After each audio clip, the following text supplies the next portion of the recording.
Денят на народните будители е български официален празник, на който се чества делото на българските просветители, книжовници и революционери. Будителите са носителите на промяната. Те са хора, които с действията си запалват сърцата и раздвижват обществата в името на по-добро бъдеще. Те често в началото остават неразбрани, сблъскват се с безброй трудности при реализирането на идеите си, но не се отказват и вярват в успеха си.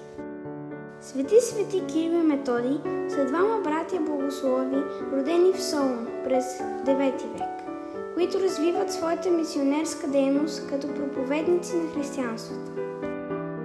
На тях се дължи създаването на азбуката Глаголица, първата азбука, която първоначално служи за писменост на старобългарски език, а кирилицата е създадена след смъртта им от ученика им Климент Охридски. Паисий Хилендарски е български будител и духовник.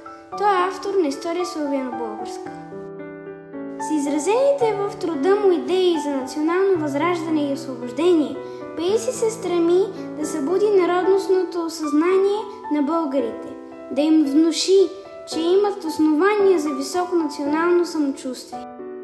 Васил Левски, известен и като апостол на свободата, е идеолог и организатор на българската национална революция. Той пътува по страната и създава частни революционни комитети, които да подготвят обща революция. Денят на народните будители се отбелязва ежегодно с факелни шествия на 1 ноември в Република България.